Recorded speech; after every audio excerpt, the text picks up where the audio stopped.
you're a nerdpreneur, right, you're definitely looking at this idea of like, this is my thing. How do I make my thing available to other people? Do other people want my thing? And then if they do want my thing, how do I make it so that they understand, or the people that may not know they want my thing will want my thing? Keep it nerdy. Keep it nerdy. Keep it real nerdy. Nerdpreneur, you know I love my work.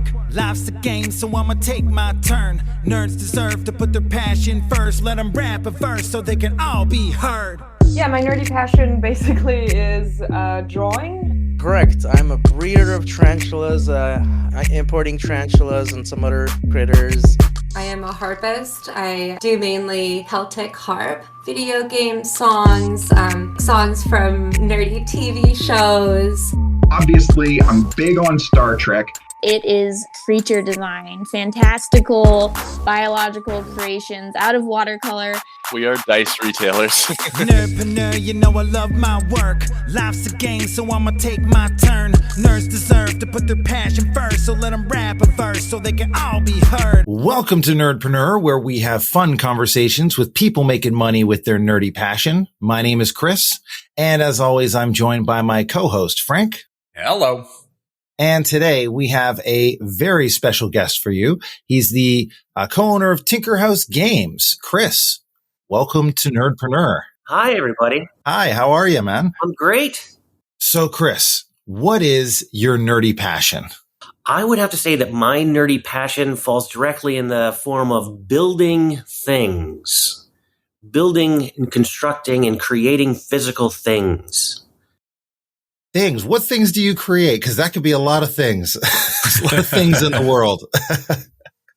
For example, our current offering at TinkerHouse Games is TinkerTurf, which is an engineered sci-fi terrain for RPG war games. Oh, cool. So just for people who may not know, in case RPG war games like, say, Warhammer or Necromunda, 40K, those kind of things. We actually have interviewed a few 40K influencers before, so some of our people might be aware of what they are. But you make the terrain in which people would play on, I guess, right? That's correct. Cool. What is unique about the terrain right off the bat? Like, what makes this terrain unique to say, like, I don't even know the other names of brands right now. Well, our unique thing is that we create a lightweight board stock pre-printed terrain that you just put together with a PVA glue, like a white glue, Elmer's glue type thing. It breaks down relatively small, so you can store it and transport it. Doesn't go all the way flat pack yet, but it does, break down enough that you could put it in your closet in a bin and take it out to play. So it doesn't take up like an entire basement of terrain. Yeah, because I've seen some terrain before of people who are terrain builders, and they have entire workshops full of like proper terrain because it takes up a lot of space. So you have flat, very, like, we met you at PAX West, and so when you were there, you guys were selling packs that I thought people could actually like pack in their bags to take home even. Yeah, it is. I mean, we sell like a little block of wood. Of, it's heavy. Yes, dense. It's dense. Yes, it's a dense, compact little block that you take home, punch out, glue together, and put on your table. No need to paint. It's all pre-printed. So that makes it an easier hobby lift than a painted terrain that you would have to glue together already. Yeah, when we spoke last time, you actually mentioned some of the challenges that go along with this product. And I look forward to us diving into that and some of the challenges around manufacturing something like this. But before we get there, I'd love it if we could start just at the beginning of how this company, or even maybe before then, how did you get into this world? How did you start pursuing this nerdy passion? My nerdy passion being like building stuff, when I was in grade school, I loved arcades. I'm a kid of the, 70s, 80s, right? So like going to arcades was my big thing. And I liked arcades so much that I used to build tiny little arcade games out of like, lined notebook paper. They'd be 3D, I'd fold a piece of notebook paper together into a little game box, and I'd have a couple of pencils with a long piece of paper, and I'd draw the artwork on it and scroll through this video game that would have like moving pieces with the controller. I'd build these little technical things just so that I'd have this neat little video game that was, about 8 inches high. Whoa. What? That is mind blowing. So you were using your imagination to create a video game with paper and pencils. Yeah. So I'd take the paper and fold it up. So I'd have a little tube box, like an arcade game, unfold the front, cut a hole in it, use a couple of pencils with a long strip of paper that I would draw the game on, roll it up on one pencil, and then unroll it as I played with the little, paper clip guy on the inside. So I could create a little movable scrolling game. Kind of like Galaga? Yeah, or, my favorite game back then was Tron, right? So I loved Tron so much. I built a little light speed bike, out of paper that hooked to a paper clip. It was just fun building and creating a three-dimensional thing that was, part of my passion.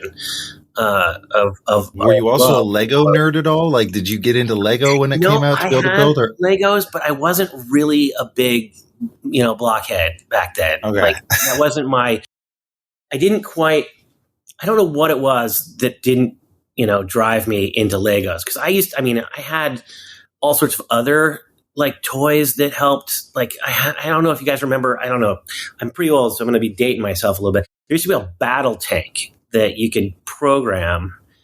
It was like a tank thing that had a bunch of accessories for it as well. But it was like a T9 keypad on the top, and you could program the directions and the distance that this thing would travel, and it'd make sounds and lights, and it'd shoot and it'd turn, and I loved that. It was kind of like an introduction to programming for me, which sparked my adulthood programming things for Arduinos and LED lights and building things like that. Engineering electronic devices. Wow. So how did that? So it sounds like you were like you were kind of a nerd from the beginning, I guess, right? In the time and the golden age of nerds back in the 80s and 70s with like, I'm thinking Stranger Things kids and that kind of thing, going to arcades and I got into Dungeons and Dragons when I was a kid in the 80s, but the idea of like drawing these creatures, like I was an artist, I've always been like an arty kid. So like, ever since I was little, like drawing in kindergarten, the teacher said, he puts fingers on his hands and bodies on when he's drawing. You should probably push him towards art. So I kind of went that direction, and I was involved. I got heavily into like D&D, and I drew an image for a toy store I grew up in Alaska, up in Anchorage, and I won like a contest, a drawing contest, where I then got all of the Dungeons and Dragons, like Player's Guide and Monster Guide and all of the stuff for that. And I used to love drawing these fantasy creatures and drawing my character on character sheets and stuff. But then shortly after that, we had I don't know, people kind of remember the panic around the satanic panic of the 80s. Yep, I remember that. Yeah. Yeah, so that happened, and all my stuff disappeared. So I kind of stopped doing that. No way. I just kind of fell off of that train, and here I am. Like, one of our newest products at TinkerHouse Games is called the Vault of Many Things, which is a Dungeons and Dragons, Pathfinder kind of like toolkit for fantasy role playing. And we have like, over 850, characters in the base set and that's wild. And terrain items for playing Dungeons and Dragons games. So I'm like back into this thing that I kind of left behind, my, 12, 13-year-old self left behind, but I still remember. Wow. So like building that has been exciting. I bet. Especially if you had to give it up as a kid. I it's one of those things where you think back and it's like, man, it was so ridiculous what happened during that time period where everyone was freaking out about Dungeons and Dragons being satanic. And, I can imagine all the Christian parents and stuff out there just saying, oh my God, we got to get rid of all this. And now it's having such a resurgence. Religious. Oh no. Yeah.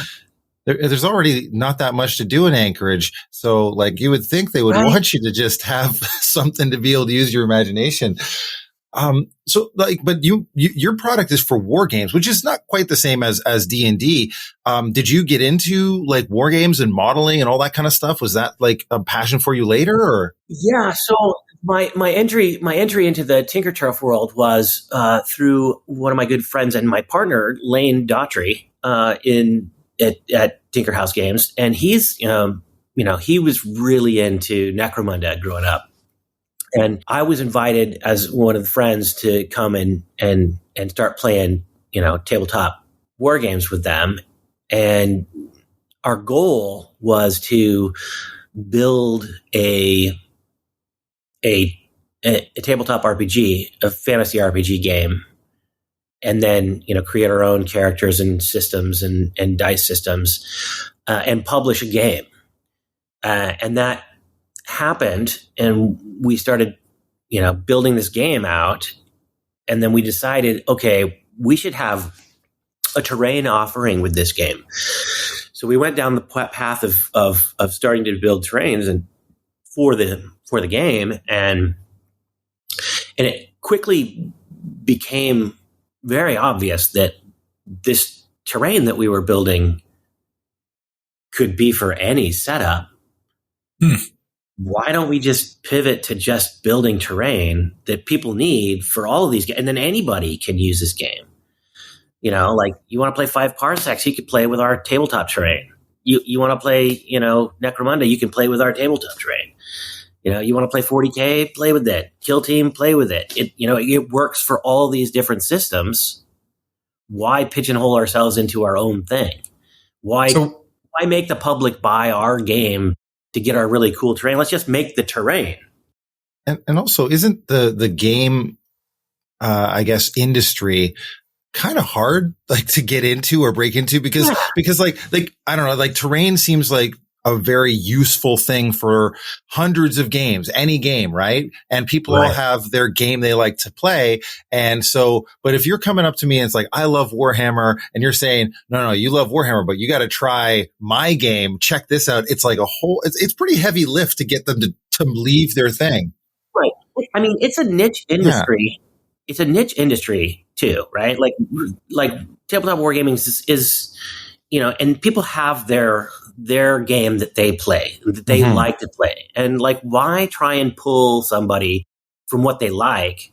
Why not just give them something that they can integrate with what they are doing? It's a much better business model, build something great that people don't have access to and give it to them at an affordable price. Then like you're going to have a happy customer, right? It's finding that value for TinkerTurf. We very rarely do we get people like dissatisfied with our product, and maybe they aren't talking to us, but we're not. I do support as well as the other hats, and I don't see a lot of it when people have a hard time with stuff. Like I've had an issue with somebody was unable to get some parts together. They emailed me. I shipped them new parts. Nice. But that's like a rare thing, You mentioned, kind of wanted to ask, you had mentioned about this other TTRPG that you and Lane were building. What does that just put on the shelf for now, or are there plans for it? Yeah, no, we kind of just like put it aside, and like, I mean, Lane's probably mulling it about some more, Yeah. But I feel like that's so much every nerd's dream. It doesn't make sense for us to pull that to the front right now. Yeah, you're kind of focusing on the terrain at the moment and maybe into the vault of many things. Yeah, the vault is taking up like all of my children in the vault are taking up all of my time. Yeah. Well, I'm curious because like Did you always want to get into the industry and be like a business serving the kind of nerdy industry or the tabletop industry? Or was that have you always been an entrepreneur, or like what kind of pushed you in that direction to want to do? Cause you could just enjoy the games and play them, right? Why take this step to getting into the business side and starting your own thing? Okay. So this, to tap back, I went to school to be a graphic designer. I went to trade school to be a graphic designer, and I became a graphic designer. And I started working in an industry where I realized very quickly that like the skills that I have are what sells people on products. Like people buy things because they look cool, and they are marketed in a way, and that's kind of what I do, is market and design things. So I went from being an in-house designer at a software company to a front-end developer at a software company to an independent graphic designer working for clients to help them build products and sell their own stuff. Mm-hmm. So I've been in this world of creative problem solving for a long time. You've also seen it in many different stages. You've seen it in like the building, the nuance, to the how to make it look aesthetically pleasing to help someone actually launch this. It sounds like you've seen it all. Yeah. Exactly. Okay. The other thing is, I started doing businesses where I thought why can't we do something like this? Why can't we build something? What are the barriers to entry to build a specific type of business? You need to have some acumen. You need to have some passion for that. But you also need to sell your idea, right? If you're a nerd, you're definitely out there. If you're a nerdpreneur, right? You're definitely looking at this idea of like, this is my thing. How do I make my thing available to other people? Do other people want my thing? And then if they do want my thing, how do I make it so that they understand, or the people that may not know they want my thing will want my thing? So how do you do that? Cause I think there's a lot of people out there who are listening who are just like, I have a thing. I don't know if anyone wants it, or I think it's cool, but how do I get people to know how cool it is from my perspective? Right. How do you think through something like that? You have to know kind of like what your audience is, right? Like if you know yourself and know what you like, you're going to have to look for people like you to sell to. If you think that this is a thing that you're going to do for other people, how do you engage with other people to see like, hey, what do you think of this? Like asking questions, right? Ask questions, introduce it to many people and ask them, without a lot of, upfront. If someone knows kind of what terrain, like people come up to us at shows that have no idea what, we go to PAX West or we go to PAX Unplugged, and we have families that go to these shows because it's board games and they want to introduce their kids to board games. They come up to us and they're like, all right, what game is this? Right? Right. Yeah. And we explain to them, it's not a game per se. It's a tool for other people to use in their games. It's a toy that you can use. It's for anybody else, it's just like a 3D model. Well, you build these things. It's a 3D model that you put together.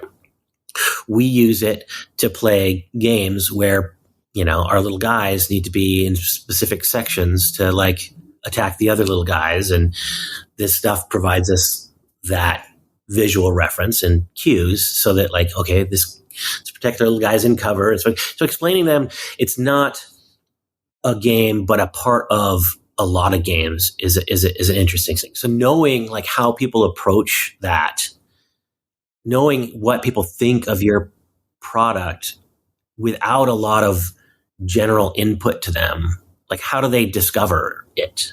Mm-hmm. And how do you use that discovery to then message that to other people? Right. Well, in that context, how important are these kind of live events where you really get to confront the person you're trying to market to, right? Cause when you guys started, did you start by going to an event? Like, was that sort of the first step in terms of trying to sell this product, or did you have an online component? How did you actually get that first? So I could tell you that story. So our first event was, I think, either the first or second PAX Unplugged. We went to PAX Unplugged with a box of laser cut pieces that we built ourselves. We put it all together and brought it to PAX. We got a couple of tables in the tabletop area and put out our terrain for people to check out. And we did that, and we got a lot of interest from people. We got, feedback on some stuff. We put it in play on other people's games where they played it, live streaming games that they had. And then we did a Kickstarter for it.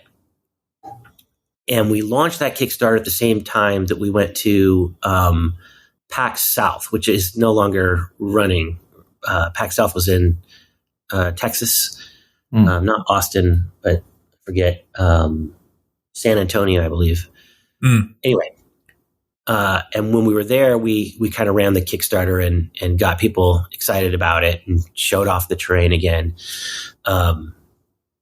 Yeah. I lost my train of thought there.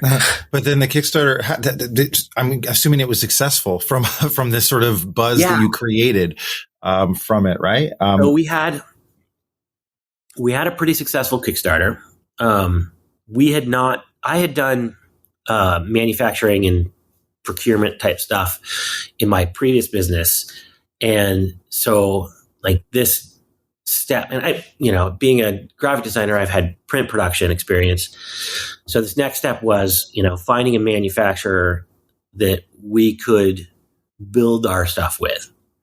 And our original plan was, hey, we'll just print stuff, glue it to cardboard, and laser cut it out and package everything and ship it. So we'll sell all these products and we'll laser cut and build it all ourselves. So I looked at that from an outside point of view going, that is not efficient. That doesn't sound scalable at all. We would spend thousands of dollars on laser cutters and try and build this thing ourselves and package this thing ourselves. And I looked at that and I was like, oh, already I smell like campfire when I touch the prototype that we make.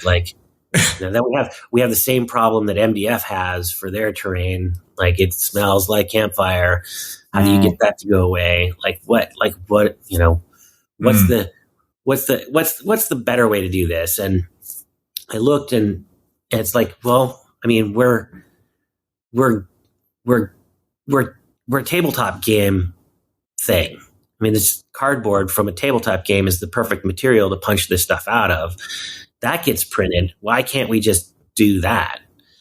So I looked into manufacturers and, I ran up on Panda Manufacturing. And so I spoke to them and they were excited about us. And so we produced our first run of product out of Panda. And it was great. So when you're doing something like that, obviously this is sort of an international manufacturer, I'm guessing, since Panda. So a majority of the board games that are made are, I believe, made in. Yeah, the majority is made in China. They're all of the board games that you see will most likely say made in China. There's a few outside of China. There's other game manufacturers out there. I believe Poland and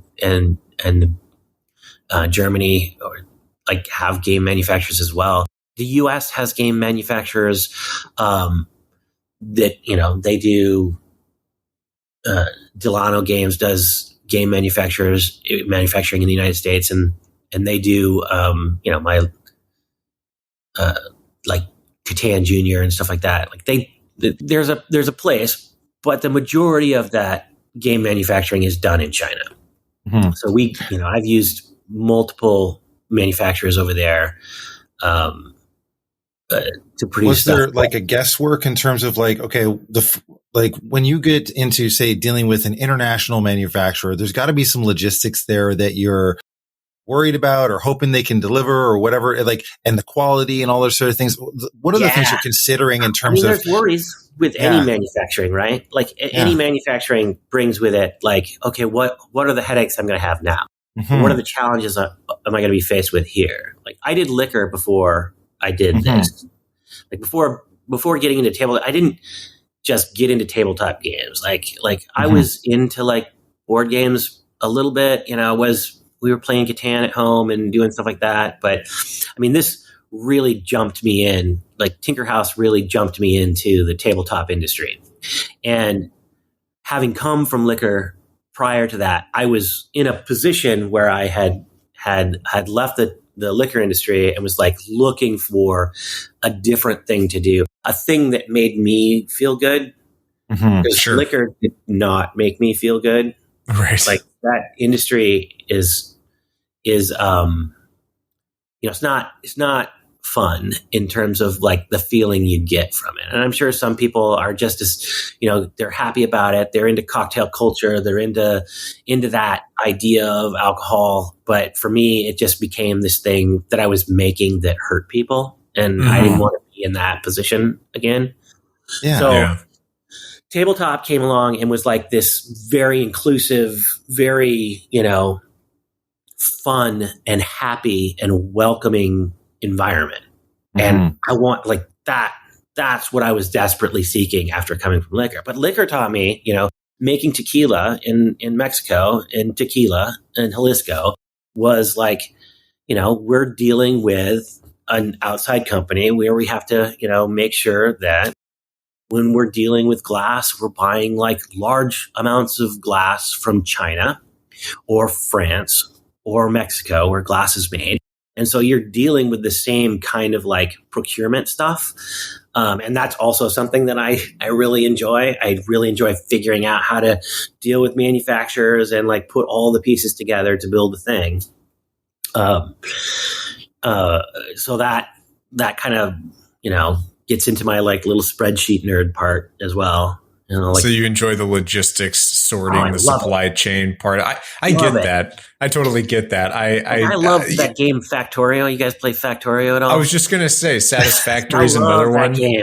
Satisfactory is pretty doggone fun too. It's got that same okay, get your assembly lines lined up and, make sure, you have to manage the output from the resource to the, inputs of the assemblers and construct. Yeah, totally. I get it. How do I, that's kind of one of my favorite things is how do I put all these pieces together in different, quantities that I need to get to where I need to be, I mean, it makes sense with the items that you have, what you're making makes sense. I did want to kind of circle back on a question that we had just touched on of what is a large hurdle in the industry of manufacturing that say probably is very common and maybe one that you had to navigate, and how did you navigate? And if, for example, like perishable goods, right? You've got to figure out, shelf life. You've got to figure out how to preserve the product for as long as possible. But, with manufacturing something that, isn't perishable, with manufacturing something that has these stages, I don't know them very well, but there's, you got to get the art on it. You got to cut them out. You got to then package them and ship them. Like, is there something in this process that was a really big hurdle that a lot of other people have dealt with, and how did you navigate it? First step in all this is finding a manufacturer, right? Because you touched on something earlier, like how do you feel comfortable with doing this? I'm sure you're familiar with Stonemeyer Games. Are you familiar with that? Familiar with the name, yeah. Yeah. So Jamie put together like this list of manufacturers, and it's like rated and had all this stuff, and I came across that and used that list to figure out, okay, who are these sources or trusted sources for manufacturers I could go to quote out what I'm doing. I kind of knew how to talk about this stuff from a manufacturing standpoint because I'm in the print industry, and it's basically the print industry.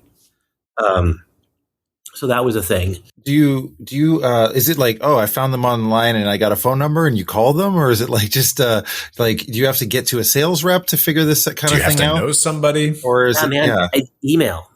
Email, just like send them a message, say, hey, I want to build something. Yeah, I'm interested in getting a quote for a product that we're building. This is what I've got.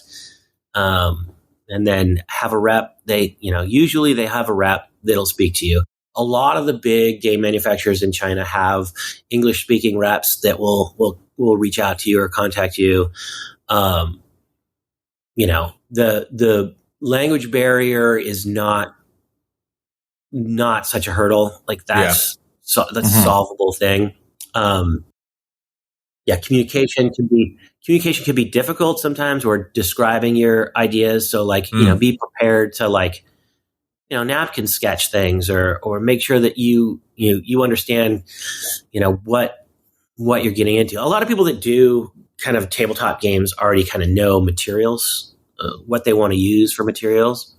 But, all these game manufacturers have like their sales kits that they send out that have all of the, dice or injected minis or playing chip, and you can feel paper and touch and feel box stuff that they have listed their materials on them. So you can kind of figure out, okay, I want this to be this thick of a playing card, so I need this thickness of a thing. So, that's a big one. So do you get like a sample of what they're going to design and create for you before you kind of invest? Because it sounds to me like if you're doing this in your manufacturing, you're not manufacturing one. If you're dealing with one of these companies, right? You're probably doing like, I don't know, 1,000 of them or something, right? Like, I don't know what are the numbers that way, but when you're doing that, you just get them to send you a prototype and then you go from there, yes, no, or is it kind of like give you a rundown of how this process works? If that would be helpful to people too. Yeah, sure. Let's see. Yeah, I'm curious what that really looks like.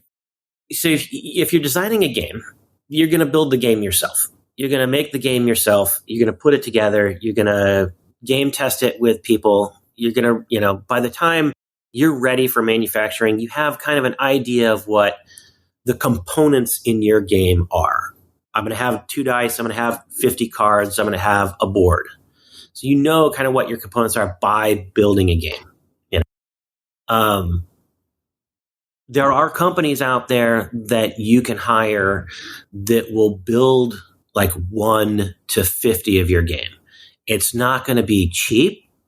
And they're doing prototype versions. So they're probably doing digital print on stuff and laminating it. They have the tools and the machines to do the bigger work, but they're doing the one-off ones. And those are great. Like if you're a game designer or an entry into game design, those are great companies to make use of to kind of put something together that you can send to, like a media person or bring to a show to showcase or use to take pictures of to do a Kickstarter or a crowdfunding event. Then you have kind of a list of components that you want. Now, game manufacturers that you contact have kind of like a sales kit that will give you their kind of basic show off, like any foils or glossy coatings or paper stock or card stock or the cardboard board thicknesses. They'll provide you with their sample box essentially so that you can spec out what you want. Now, I do like spreadsheets and try and, this is the component name, this is the file name, this is the what it's made out of, and this is how many I need type thing. And I send that off to get a quote, and I'll get 2 or 3 quotes from different manufacturers and figure out which one's going to work best for me. Now, in choosing a manufacturer, you can look at the ones in Europe and check with them. They're a little more expensive. The ones in the United States are going to be, priced a little bit higher, but they don't come with shipping, right? And then there's the ones in China, and there's a lot of them in China, and they're constantly adding more. And those ones are less expensive, but they come with shipping logistics, which means that when you're finished with your product, you have to put it in a container on a boat and ship it to yourself. And that takes 3 months to get across the water. So you're adding 3 months to your manufacturing time in China.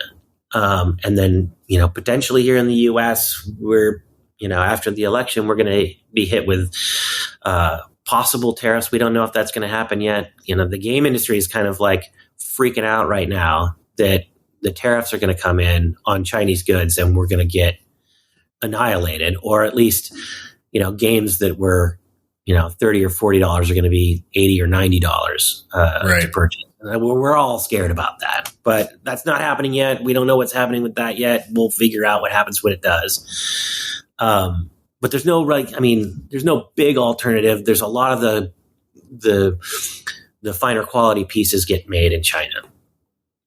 Still, we get a quote back. We choose a vendor, and then that process is a multi-tiered process. You provide them with the files. You provide them with, they should have the specs of everything already. And then usually what they'll do is they'll put together a white sample. So it's like a blank of everything. Shows you the knife cuts of all the punched out pieces. It'll show you the cards packaged up. And that kind of gives you this is the form factor, how everything fits in the box and stuff like that.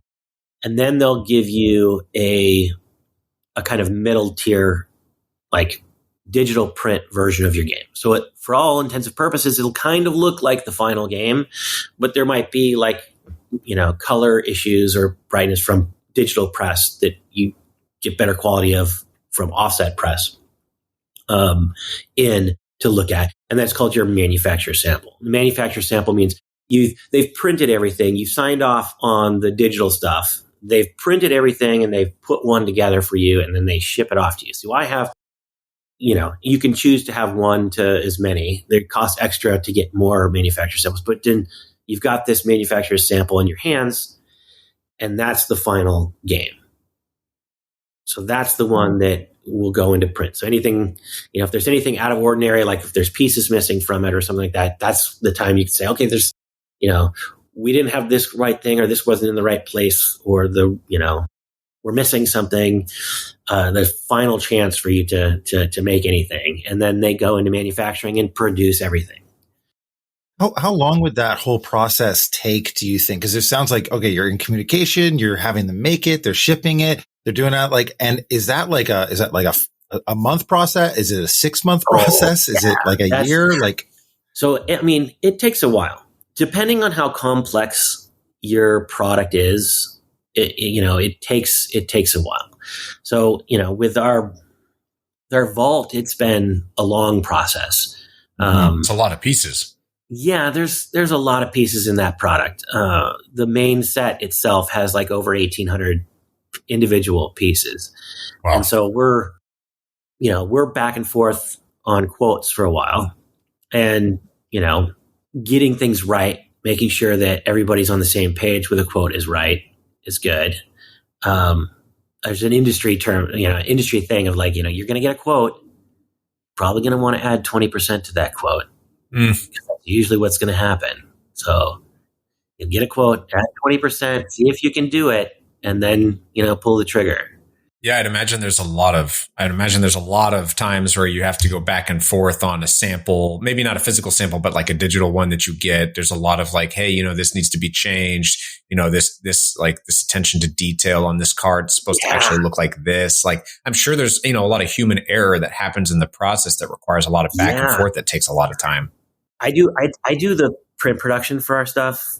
And a lot of times it's a me is the human is the error. So we do a process where we print everything locally so that we can tell, I print everything with the die lines on it, so I can tell if there are any kind of major issues. Especially with the vault where, I've got sheets and sheets and sheets of standees that, everything needs to align right.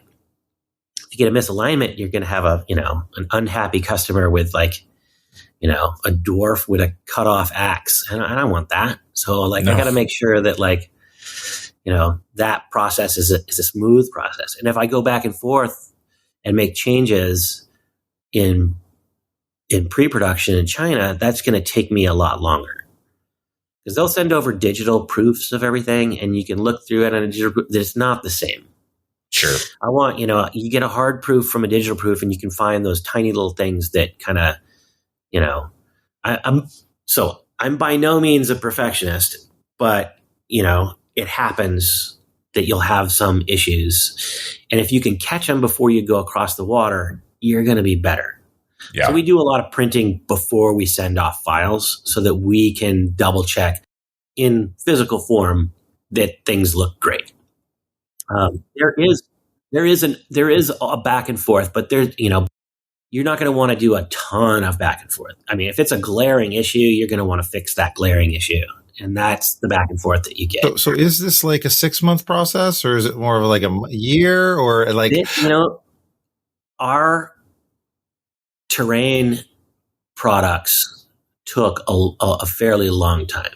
Like we quoted, I couldn't give you exact numbers now, so I'm going to kind of glad hand this a little bit, but we took about a month or two for quoting back and forths.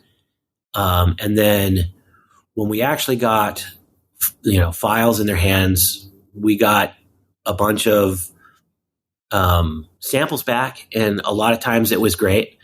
A lot of times we had to reconfigure stuff. So one of the major loopholes with that was we had a material that was spec'd at 2 millimeters. They call it 2 millimeter board, but it's 1.6 to 1.8 millimeters is really what it is. So when I'm building 2 millimeter slots and I've got a 1.6 or 1.8 millimeter board, the stairs that should fit snug in the rail of the stair don't fit snug. They fall out, right? And so, there were back and forths on the tooling part, which is all in white board, that we had to go through. And, that took a while. So we would send them, they'd have the die tools, they'd build the tooling, and then they'd have to rebuild the tooling. And one of the other things was that we put everything together in different sheets as well. So like if there was a small problem with one aspect of this, there were a lot of other things on that sheet too that needed to get, if that tool needed to get rebuilt, that cost came to us to rebuild that tool. So there's a lot of little back and forth that happen there. So those are kind of some pitfalls too, is like have your materials beforehand so that you can, put a caliper on it and find out exactly how thick it is. Yeah, because it could be a cascade of extra expenses, right? Of failures. Because if one thing doesn't fit in one, cutout, then all of a sudden everything else on that cutout doesn't fit either. And so it becomes a real issue. I could see that. And then you just mentioned something around cost too. And that's another thing, is like, if I'm a nerdpreneur and I'm thinking, I want to build my own board game, or I want to build my own terrain, or do these kind of things that you guys are doing, work with an overseas manufacturer. I want to do this. How much money should I budget and save to be able to even start this process? Because I think that, I don't know that I could do this for $1,000, but like, is this like, should I have tens of thousands of dollars ready to invest to be able to do this? Is this kind of, that's the level of investment you need? This is not $1,000 things. Yeah. This is like 20 or 30, a bit more complex. Yeah, I figured it's got to be. And then the question on that is, like, when you're thinking about this from a business perspective, and you're going to be investing tens of thousands of dollars into this venture, how do you think about going out there and making it happen after that? Is it all through like, we got to build this Kickstarter to this amount so that we can know we're making kind of that investment back? Or is there like, we're going to price our product at, like, how do you think of the economics of this after it's been decided you're going to go forward with it? Right. So we like to think about the economics before we decide to go forward with it. Yeah, for sure. Kind of important. You don't want to get yourself into a problem where you have, an unreasonable, like, bill, right? Yeah, like don't say I'm going to build a big, game with a bunch of, plastic minis and start a Kickstarter at $5,000 and think that if you got 6, you're going to be okay. You got to go out there and quote stuff first. You got to go out there and build your thing first. You got to have that kind of sample that you're doing understood. I mean, I think that goes with anything that people build, right? If it's not board games, it's something else. If you know you want to build a thing and create a thing, whether it's a toy, a game, a food product, whatever it is, you have to understand what that cost is to you up front and what the levels of that cost is. I mean, when you're manufacturing stuff, the more you get, the less it costs. Mm-hmm. So if I'm doing 500 of something and I have the option to do 1,500, or if I'm doing 1,500, I have the option to do 5,000. It's like you look at that exponential cost. You break things down as if you were going to do the lower product, right? Most board game manufacturers have a minimum quantity requirement of about 1,500.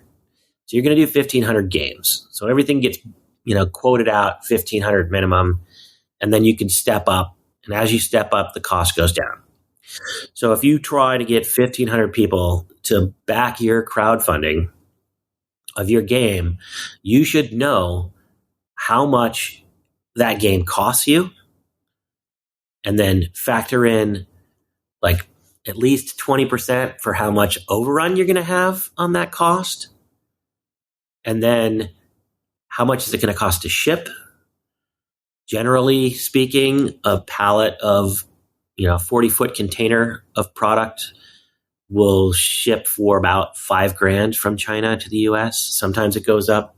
Yeah, if you're lucky. I mean, container costs these days are sometimes I've seen them in the, during the pandemic, it was like 14, it was nuts. We were quoted at one point. So we had, during the pandemic, we had our second Kickstarter shipping. And we had to sit on that product because there was no way that we could afford shipping. And thank goodness Panda let us sit on that product in the warehouse for as long as they did. Because we they were quoting us like $50,000 to ship. We had two different containers. One had to go to the UK and one had to go to us in the US. And it was just an unreasonable amount of money. And that was, a perfect storm of like, the Evergrande blocking the Suez Canal, right? That we had a strike at the port in LA, right? We had a tariff war going on where our products were no longer being imported into China. So China had no containers. So LA's port was filled with containers that nobody was putting on ships to get back because nobody was buying anything. They had to deadhead or ship empty containers back to China. And then shipping was just backed out because of demand from all of that stuff. So what happened? We ended up like, there's no way you're going to ship out soon, A. B, we don't know what the price is going to be next week or next month. So it's like you're just sitting on this stuff going, I could air freight this cheaper than I could ship it, but I can't afford to ship it. So like, what do I do? Yeah. Well, what do you do? Just wait, or take out a big loan from a partner company and pay it back over 4 years. Yeah. God. Wow. I do know on kind of like there were a few things I backed during, actually just before the pandemic hit, and it was super unfortunate for them. One was like another terrain company, another one was like a starter box set for some D&D 5e content, but one of those D&D 5e boxes that shipped was from a small company up in British Columbia on Vancouver Island. And they had such a cool product and it was a cool idea. You had some like resin minis, you had an adventure, you had some homebrewed rules in it. And when I finally got the product, it was like much later, of course, like most things. But also the really sad part was that company went under. And I tried to find them and reach out just to tell them, hey, thank you for what you made. Like, this is really beautiful. I really appreciate what you did. And really sorry to hear, about how costly it was.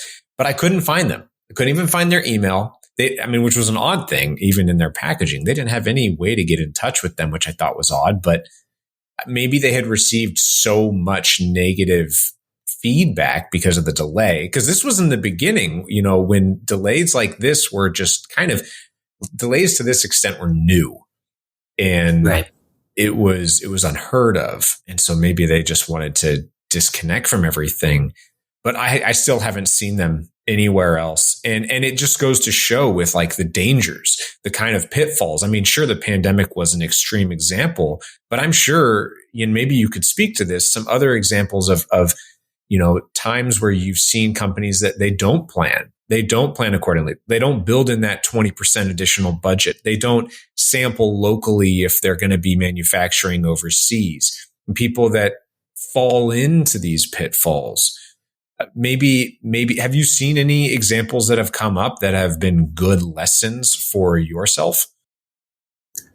Examples of other folks that have been good examples of us. I can't think of any off the top of my head. What are some of the hard-won lessons you may have experienced yourself that other manufacturers or people looking to get into something like this could learn from your experience or mistakes? Okay. Yeah. Like definitely shop your stuff to different shops, because pricing could, the big thing is like, your pricing on your products could change drastically between one manufacturer to another. We used Panda to start off, and they're a great company and they make beautiful board games, but they are expensive. We went to Long Pack Games with some of our stuff, and the pricing was much better, and their product is still very beautiful. So, definitely shop around, and don't be afraid to use multiple manufacturers. There's no reason why. The biggest concern with using multiple manufacturers or even between runs of printing a product is game consistency. You want your artwork to look the same. And for us, we have a product that, if a run doesn't look the same from run to run, then someone that buys one part from an earlier run and a part from the second run, it has to match on the table. You have to be able to put it together and it look the same, not have, a different print quality. And it's a hard thing to hit because, when printing, you have to take into consideration all the environmental issues that come with printing. Like what? Moisture in the air, humidity, if it's a climate controlled print shop, like those things matter to ink, how it goes on paper, quality of paper matters, all of that stuff matters to match a thing to another thing. So, but that said, if you're doing a game that's just a game and you want, you're producing a bunch of them, it doesn't hurt to shop it around or to split it up between multiple manufacturers. If you want to do, 20,000 units, you could put 10,000 at one shop and 10,000 at another shop, and you should get the same quality of product, at the end.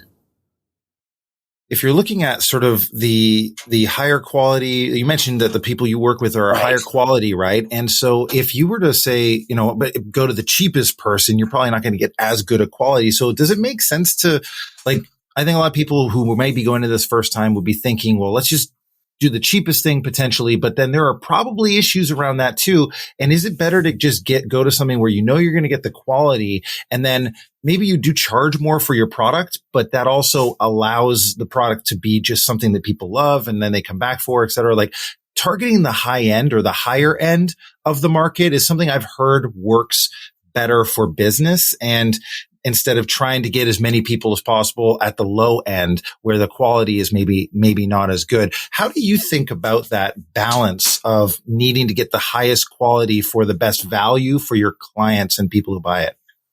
So that's a good question. Quality is a lot of times you can go overboard. I mean, or not overboard, but like you don't need to be the most expensive to get the best quality. It doesn't necessarily translate like that. Sometimes the more expensive is the busier company, right? Like I'm too busy to take on so many clients. If I raise my rates, I get less clients and a larger, there's different reasons why things cost different things. And it's not necessarily quality based. So, the lowest quality of something or the lowest price of something might not necessarily be the lowest quality. When you vet your manufacturers, look at the things that they've done before. A lot of games out there have multiple manufacturers. You'll find the same game done by one manufacturer, done by another. There's a second printing or whatever. I mean, I know that Everdale was printed at multiple different print shops. You can look at these things and say, here's the quality of this one print shop, here's the quality of this other, by just looking at the bottom and look by the UPC. It has a little logo usually of the company that printed it. I mean, that's part of that deal. You can look for yourself to see what the quality is and not necessarily go by, I want to be the cheapest out there. I mean, because you can go with a really expensive company and still get the cheapest quality product, from them. Sure. And that's definitely not, a thing that I look at when I'm looking at this stuff. Like our goals at TinkerHouse are to create a quality product that people want to buy. Like I'm not going to produce something that, even I wouldn't want to buy. Like I don't want something that's going to fall apart. Like I wouldn't want that. So I'm not going to sell it to somebody else. So we look at this idea of what can we afford to build with what we've got. When we do a crowdfunding campaign, we quote our products out first and we put the numbers together and say, hey, this is what we need to get to where we are. And then we start adding stuff after. Like, can we do something more? Can we get a better quality board stock? Do we need a better quality board stock? Is it necessary to get there? Like, what kind of finish are we putting on this? Is it necessary to do that? Like, almost like a minimum viable product, and then you kind of we have a minimum extras. viable for us, right, in mind when we do stuff. Like it needs to be something that's sturdy, something that's engineered well, something that holds up to play for a while, because I don't want someone to play with our game or our terrain and it break and then they don't play with it anymore. I want it to be sturdy or a capable product, right? Mm-hmm. So is your model generally like the Kickstarter starter model? Like you said, that was how you started with it, and you kind of build the hype, go to the events, get a bunch of people on the Kickstarter, and then you fund it, and then have it happen. Or do you guys have now, like, because I see you have a website where you sell this stuff, right? And people can just go there and click a button and buy it. Is there just stock that you have, or is it like you've got an on-demand type thing? How does that all work now for you? Yeah, so it's stock basically. So we have let me address the first part. The first part is, what's the model? What's the business model for us? Yeah. We currently, we kickstart, or not kickstart, but we crowdfund, because we use BackerKit as well for crowdfunding. Mm-hmm. So we will crowdfund a product with the people that have backed us before. So we have an audience. Like the important part about crowdfunding is you have to have an audience. You have to create an audience, or you have to build an audience, because if you don't have an audience, you can't really crowdfund. So like, right. When we built our audience, we went to shows, we introduced things, we got people signed up on newsletters. We built an audience before we crowdfunded our first product. Building that audience, then we crowdfund and do this. We've always wanted to get to a point where we can build the thing that we want to do and then crowdfund it and then push it out. Right. So like, that's the goal, right? Crowdfunding has become incredibly popular, especially in the board game industry. I'm backing at least one project every 2 months, usually games and miniatures. Our guest, Chris from TinkerHouse Games, goes on to share his key lessons from crowdfunding and other ways you can make money in the board game world. Maybe not enough to buy a yacht, but enough to keep making board games. You can get the entirety of this conversation with him over on our Patreon at patreon.com/nerdpreneur. Head on over, and for just $5 a month, you'll get the entirety of this interview and more than 30 other full interviews. Get that over on patreon.com/nerdpreneur. All right, now back to the interview with Chris from TinkerHouse Games. All right, you want me to roll? Yeah, go for it. 82. 82. What is it? What is something that is really popular now, but in 5 years, everyone will look back on and be embarrassed by? Oh, God. President-elect? I like that. That is a great answer. Timely in our world right now. That's good. Yeah. Go ahead, roll another one. 76. Okay. If you were to turn a fairy tale into a Black Mirror or X-Files episode, what fairy tale would you choose? Oh, that'd be Hansel and Gretel, I think. Ooh, that'd be interesting, right? I wonder what the X-Files version of that would be, right? 2 kids abducted, and then they have to escape. I feel like it's actually done a fair bit.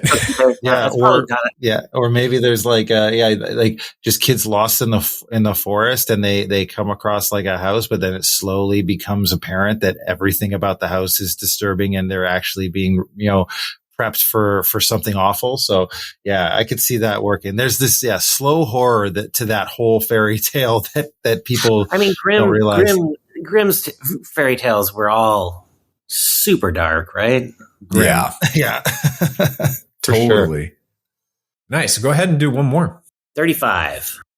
What's the best Wi-Fi name you've ever seen? Oh, man. I can't think of one off the top of my head. I know I've seen some really, really, really great ones, but I can't place. I'm really bad at remembering. That's all good. Go ahead and roll another one, though. Let's do another one. Yeah. The best Wi-Fi. I know. I use my Wi-Fi name is FBI Mobile. Oh, that's good. That's pretty good. That's good, actually. One of my favorite is Wu-Tang LAN. Wu-Tang LAN. That's awesome. Yeah, that was pretty fun. That's good. I had another one that I saw, which it's an old meme reference, but it was like Ermagerd Werfer. Oh my goodness. Okay. Do you remember that meme, the Ermagerd girl? Yeah, the girl with the goosebumps. Ermagerd Goosebumps. Yep. Yeah. That dates us pretty good. I know. I mean, for the Wi-Fi thing, I've seen some really clever ones, like, Nacho Wi-Fi. Yeah, Nacho Wi-Fi. Yeah. That one's good too. 30. Am I reading this one? Yeah, go for it. Sure. All right. One second. What's a movie or TV show you would pay lots to have a studio actually reboot? I think Firefly. Really? That's a classic one. Yeah. I mean, I loved Firefly. It was very fun. That was a lot of fun. Definitely ended too soon. It was just a really fascinating universe too, like the way that they had actually created, because there's the sci-fi universe there was deep. Okay. It had a lot of great. Yeah. I have a good second to that, because you brought that to my mind. Like in terms of universe building, its most recent show on HBO, I believe it was. It's a cartoon. I got to think about it. All right, let's see if we can find it. Let me just do it. There's not that many HBO cartoons. Yeah, I feel like it slipped my mind. Scavenger Rain. Right? Yes. Oh my God, Scavenger Rain got canceled for season 2. So I think a good second for mine would be Scavenger Rain. Scavenger Rain was an amazing world building show. Oh yeah. Like, was it like post-apocalyptic? No, without too much given away to the audience viewers. It's it's about a crew of kind of like a shipping company spaceship that crashes on a planet, and that planet, is not hospitable to their life. You're being very. I highly recommend it to anybody that's like into sci-fi. It's the world that they built in that show is like nothing I've ever seen before in television shows. Like, and it's massive. Like, and the the interpersonal relationship struggles that these characters go through are hard hitting and real. Just check it out if you haven't seen it. Scavenger Rain. Maybe we can get enough people together to watch it. They're looking for another studio to create season 2, but that Fingers show, crossed. the showrunners running that as a serial where there's something else different happening each time, I would pay lots and lots of money to see. Nice.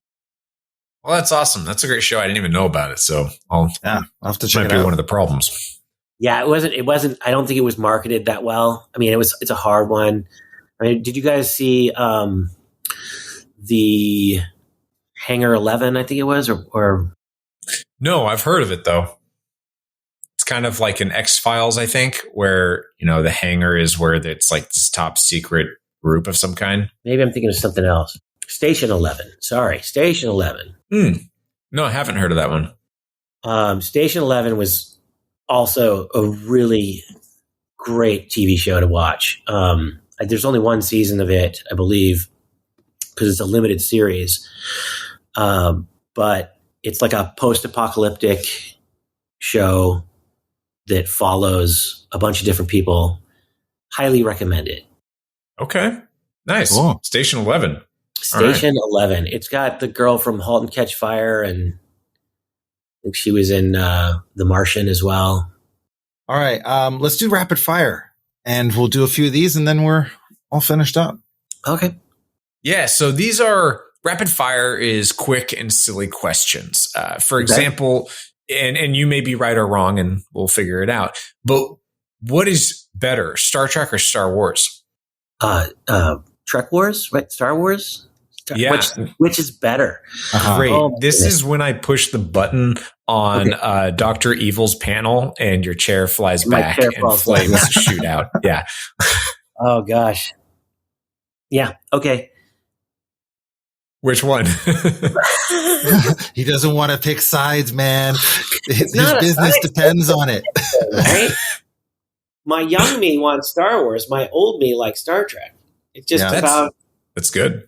There you go. That's good. There's a dichotomy of like, what my core beliefs are, right? Like Star Trek fits better with my old me, but Star Wars was my young me all the way. Well, what is the best munchie? The best munchie? Yeah, like snack food.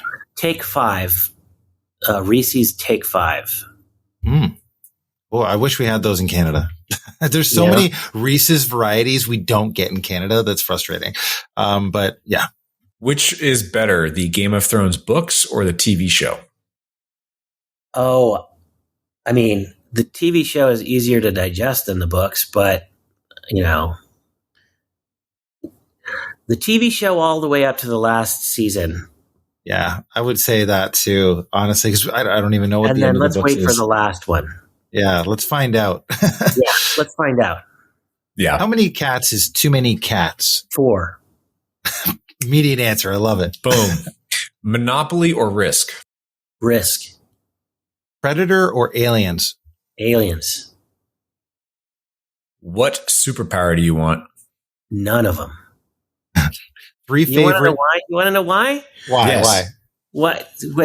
All of the superpowers have like problems. If I was invisible, I couldn't see because light wouldn't reflect off my retinas.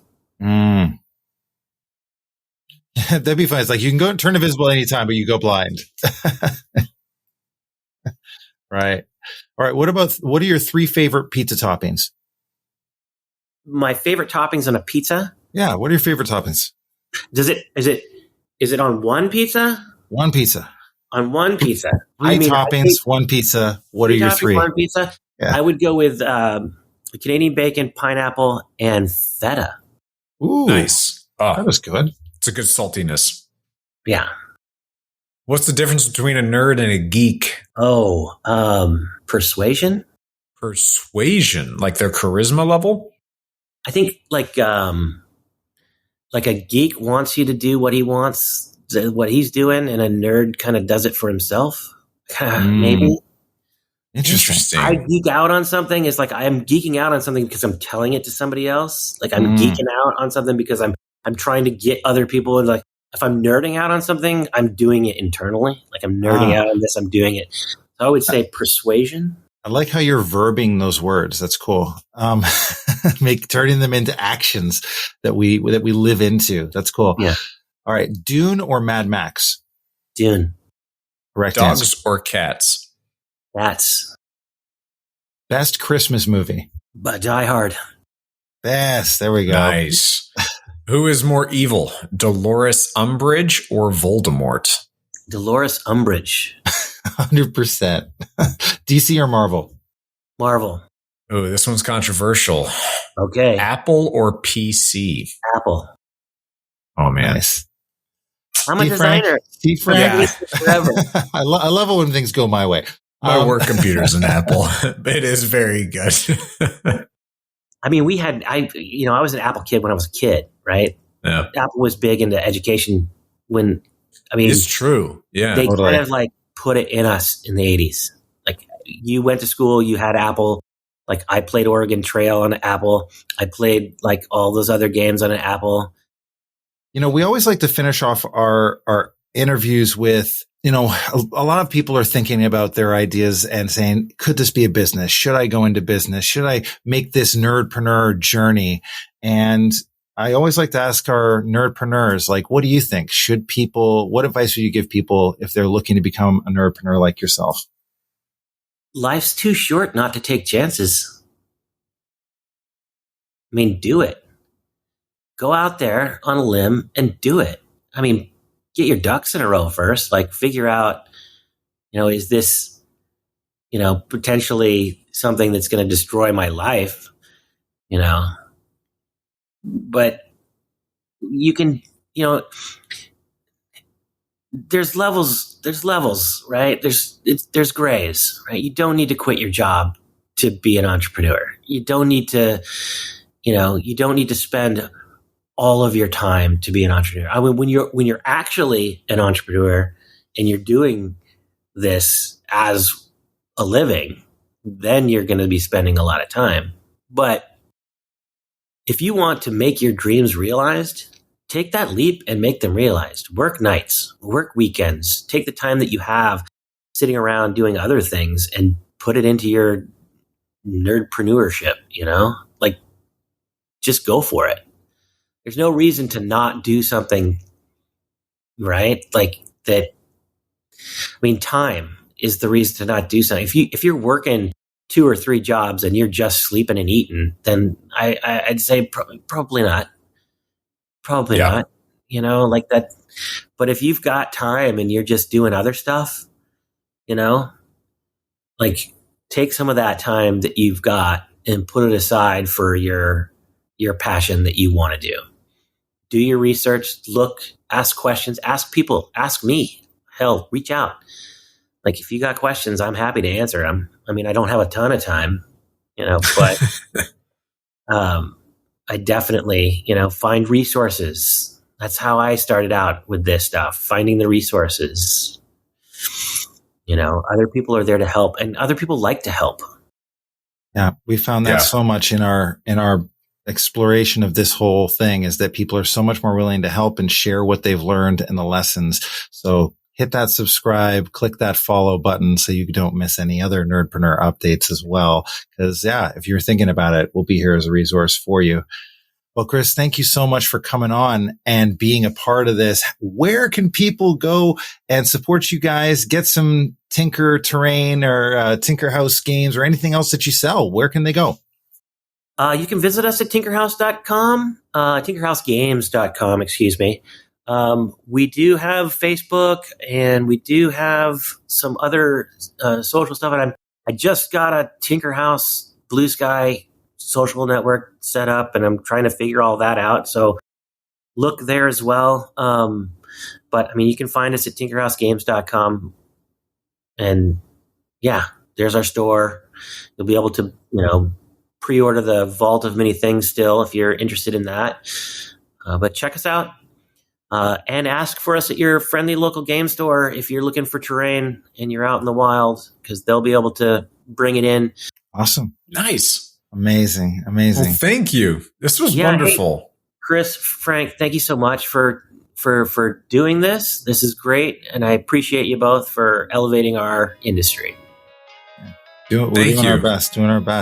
Appreciate you for just educating us all on this process in detail. I mean, it's been elusive, so really grateful to have someone like you on the show that can really shed some light in this direction. Yeah, thank you. And as always, Nerdpreneurs, thanks for listening. And as always, keep it nerdy.